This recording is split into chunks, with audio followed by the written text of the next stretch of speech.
farms, tree-lined curving streets, and wide open pastures. It's a great place for stargazing. The night sky of my childhood memories is big, expansive, clear, and deep with so many pinpoints of light layered upon each other. Stargazing in that setting was a casual daily appointment with beauty and wonder. Living in the DC metro area, my stargazing is more an exercise in imagination than observation. Looking up at the night sky and envisioning the depth of stars I know are there, but are often obscured by city lights and buildings.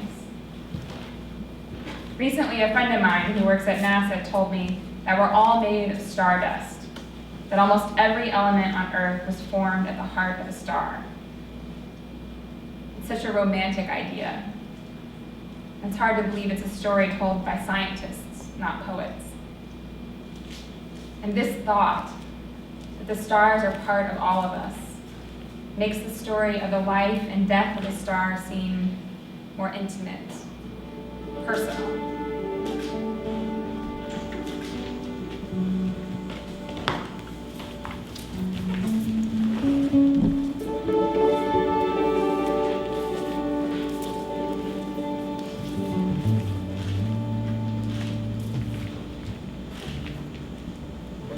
There are 400 billion stars just in our galaxy. And each of these stars begin their life in a stellar nursery.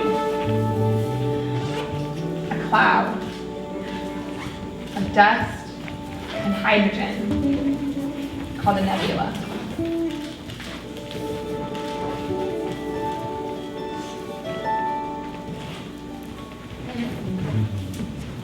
And within each nebula, hydrogen and dust particles float about independently, doing their own thing.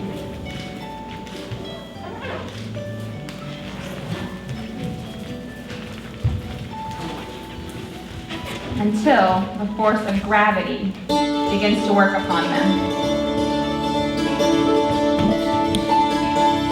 Gravity pulls them together to form smaller clouds over billions and billions of years.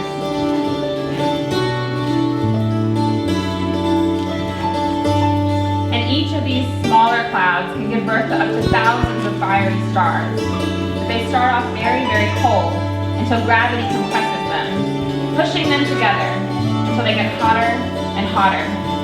And within a few hundred years, each smaller cloud spins into a flat disk, and gravity keeps up the pressure on the core of the disk until it becomes so hot that fusion occurs. Fusion powers the star throughout its life, giving it a constant source of light and heat, and making the star both bright and beautiful enough to be seen from Earth. Fusion happens when tiny atoms of hydrogen are moving fast enough, they fuse together and form helium.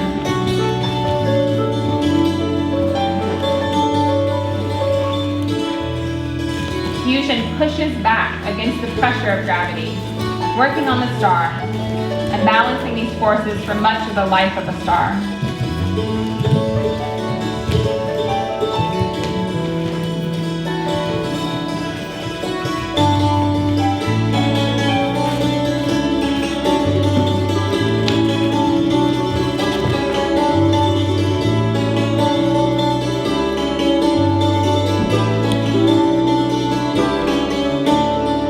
Stars grow older, they expand, getting bigger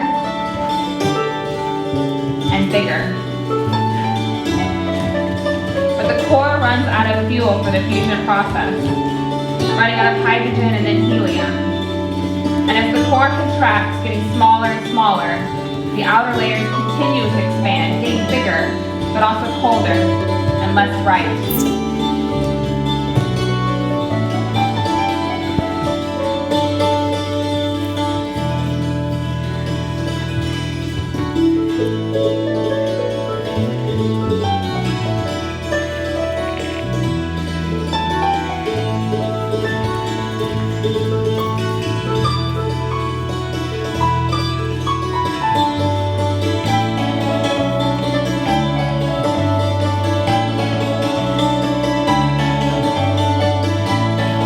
eventually the star will collapse.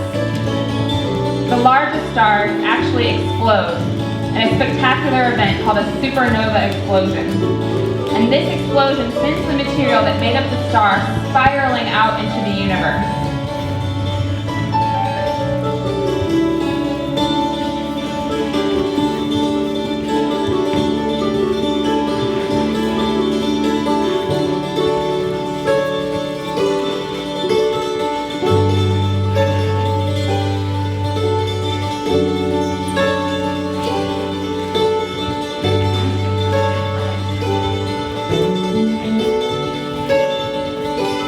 The elements created through this process are part of all the fabric of life on Earth, including you and me.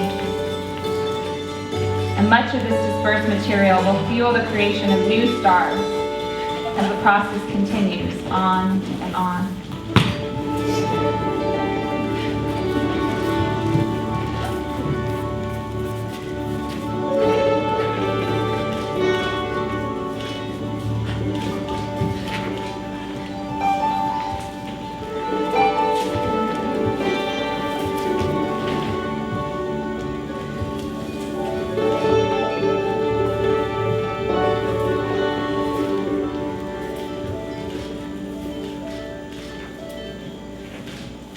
Like us, all stars have a birth story. But many stars don't really die.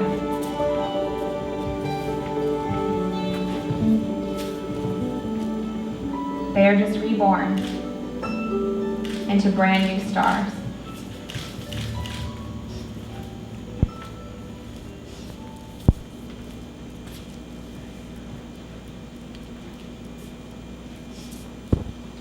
If you look up the definition of